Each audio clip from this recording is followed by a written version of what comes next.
생명을 살리는 7분 수요 골방 예배를 묵상 기도함으로 시작하겠습니다.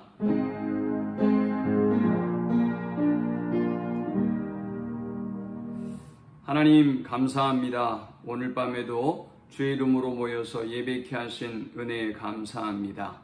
예루살렘의 함락과 더불어 슬픔에 빠졌던 이스라엘 백성을 향하여 하나님이 말씀을 주시고 소망을 주셨던 것처럼 이 땅에 고통받는 이 시대의 그리스도인들과 이 땅의 영혼들에게 하나님 참으로 소망을 주시고 각 사람을 찾아와 주시고 만나 주옵소서. 예수님의 이름으로 기도합니다. 아멘. 찬송 91장 드리겠습니다. 슬픈 마음 있는 사람 예수 이름 믿으면 영원토록 변함없는 기쁜 마음 얻으리.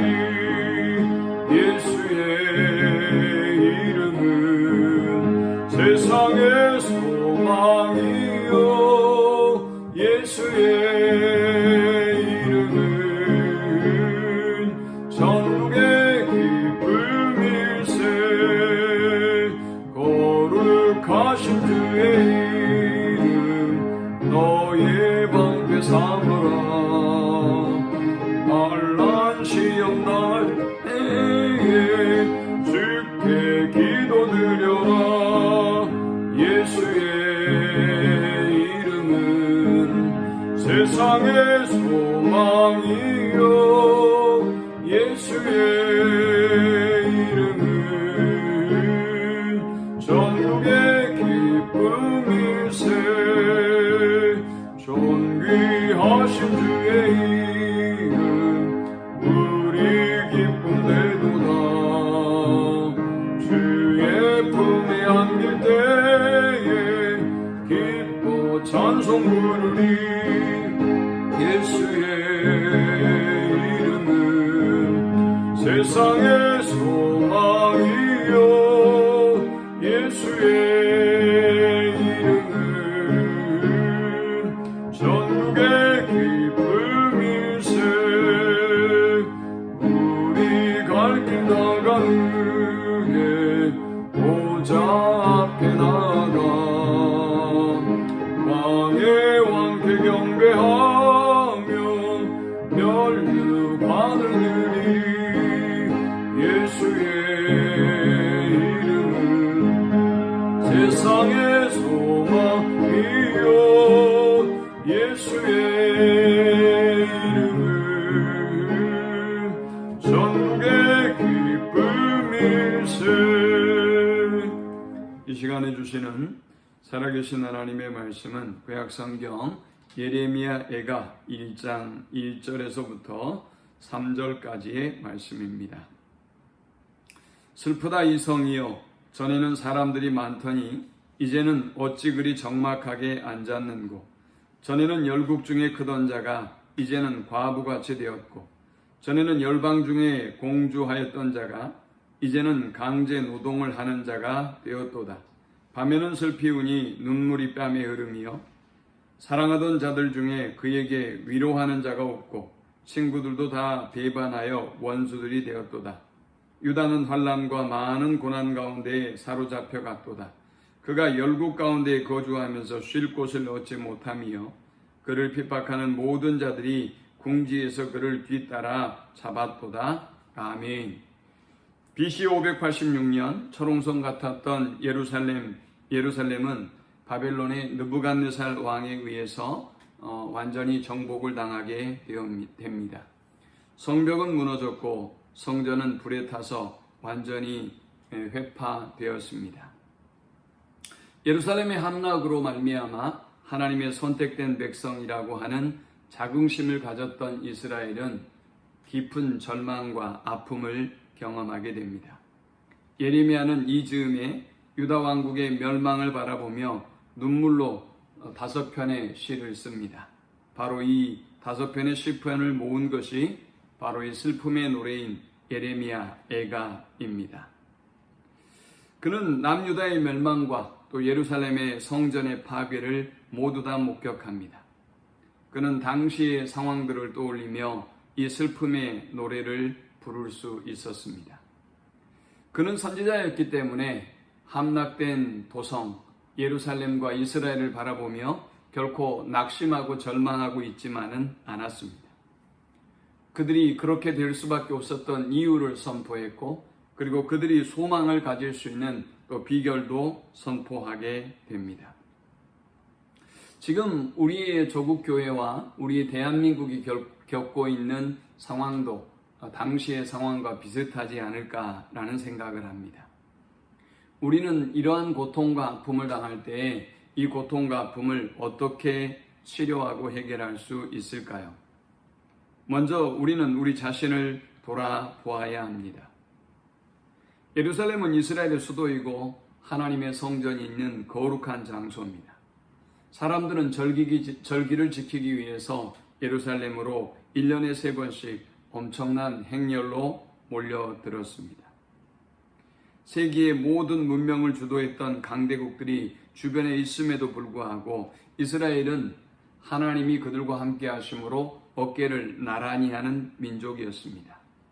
그러나 이제 바벨론의 공격으로 인해서 성이 함락된 이스라엘은 참으로 처참한 지경에 이르게 되었습니다. 예레미야는 고통당하고 있는 이 이스라엘을 향해서 먼저 5절에 보니까 그의 대적들이 머리가 되고 그의 원수들이 형통함은 그의 죄가 많음으로 여호와께서 그를 곤고하게 하셨습니다. 어린 자녀들이 대적에게 사로잡혔도다 라고 말씀합니다.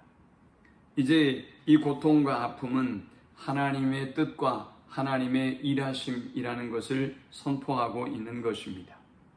8절에는 보니까 예루살렘이 크게 범죄함으로 조속거리가 되었으니 전에 그에게 영광을 돌리던 모든 사람이 그의 벗었음을 보고 업신여김이여 그는 탄식하며 물러가는도다. 아멘.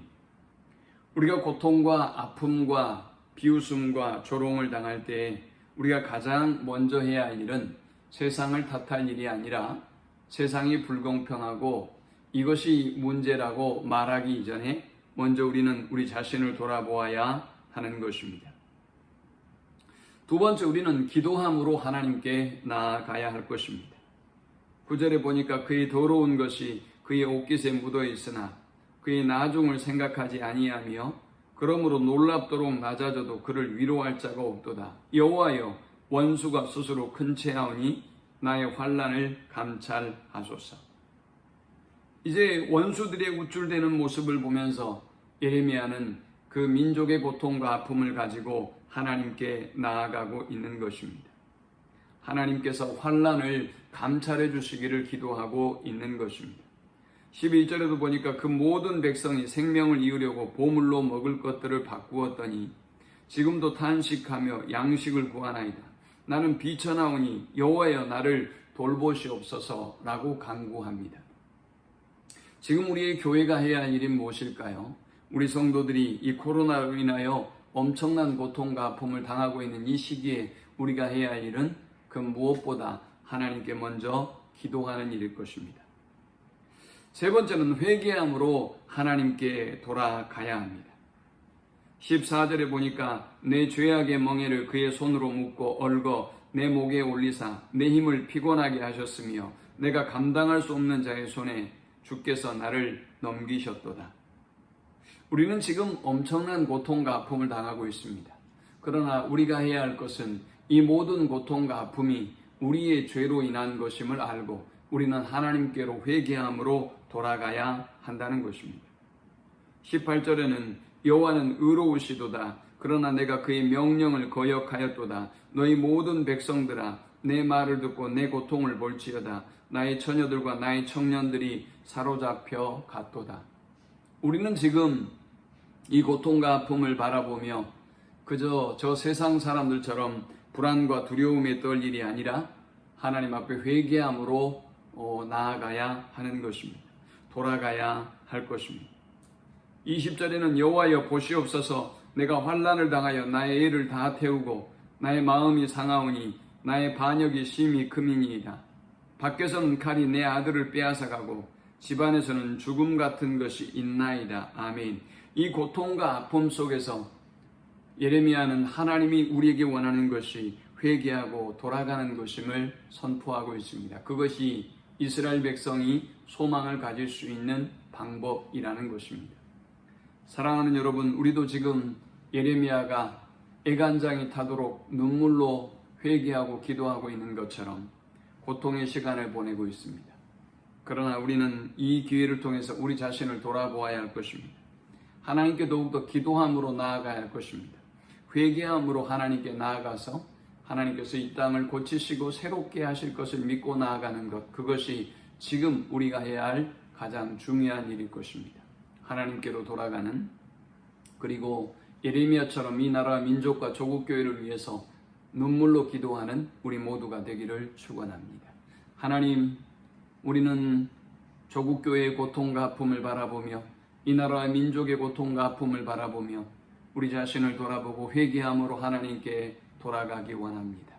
우리를 긍휼히 여기시고 겸손히 우리 자신을 돌아보게 하셔서 하나님께 돌아감으로 하나님께로부터 소망을 찾는 저들이 되게 하여 주옵소서.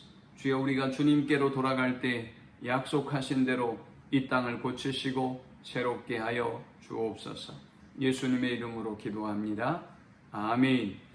지금은 우리 주님 예수 그리스도의 크신 은혜와 성부 하나님의 그 크신 사랑과 성령의 인도 보호 교통 충만케 하심, 이 고통의 시간에, 이 불안의 시대에 하나님께 소망을 두고 우리 자신을 돌아보며 회개하고 하나님께 돌아가기를 결단하며 소망하는 모든 성도들의 머리 위에, 이 나라와 민족 위에, 조국교회 위에 지금부터 영원토록 함께 있을지어다. 아멘.